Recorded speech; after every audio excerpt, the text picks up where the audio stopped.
भगवान की जय, पार्वती मैया की जय, सच्चा दरबार की जय, अपना अपना गुरु बहिन की जय। अरे भोला जी के जो है बारियातिया हो, डोलिया हलो चला चला चके। अरे भोला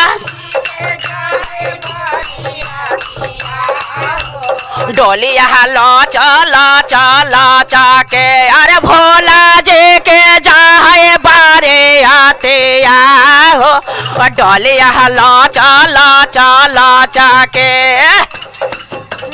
भोला जी के जाए बारे आते हो, डोलिया हलो चला चला चके। भोला जी के जाए बारे आते हो, डोलिया हलो चला। कैसा ना डोलिया है, कैसा न है वो हरावा, सना डोलिया है, कैसा न है वो हराव। अरे कैसा ना बात सको का हरावा हो, वो डोलिया हलो चला चला चके।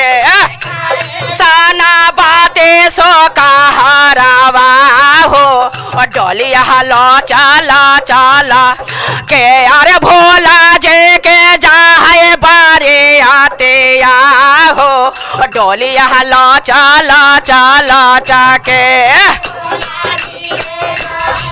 रियाते हो, डोलिया हलो चल।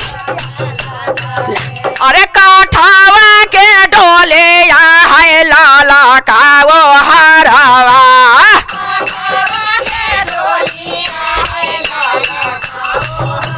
वायर पातर गोरे बाते सो का हरावा हो, डोलिया हलो चला चला चके। पातर गोरे बाते सो का हरावा हो, डोलिया हलो चला चला के। अरे भोला जी के जाए बारे आते हो, डोलिया हलो चला चला चके। के जाए बारे आते हो, डोलिया हलो चलो चल। आगाना में पाप, आगाना में माँ मेरो थन दोवारो पर पापा। नामे माँ मेरो थन दोवारा पर पापा। अरे डोलिया में गौरे माइया हो, हमारा मिलल बाबूरावा। रे माइया हो, बारवा मिलल बाबूरा बायर। भोला जी के जाए बारे आते हो, डोलिया हलो चलो चला चके। याते हो, डोलिया लो चला चला चके। भोला जी के जाए बारे आते हो, डोलिया लो चला चला। कैसा ना डोलिया है, कैसा न है वो हरावा। कैसा ना डोलिया है, कैसा न है वो हरावा। अरे कैसा ना बाते सो का हरावा हो, डोलिया हलो चला चला चके।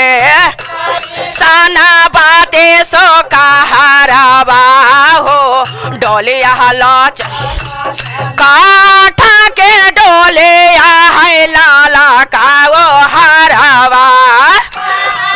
के डोलिया है, लाला का वो बायर। पातर गोरे बाते सो का हरावा हो, डोलिया हलो चला चला चके। पातर गोरे बाते सो का,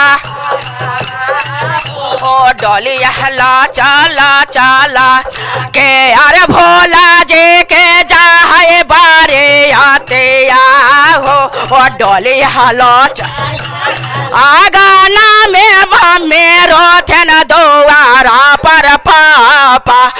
आगाना में माँ मेरो थन दोवार पापा। यार डोलिया में रोते आहो बरवा मिलल बाऊरा यार डोलिया में रोथिन गौरे माइया आहो बरवा मिलल बाऊरा बायार डोलिया में रोथिन गौरे माइया आहो बरवा मिलल बाऊरा। बोले शंकर भगवान की जय।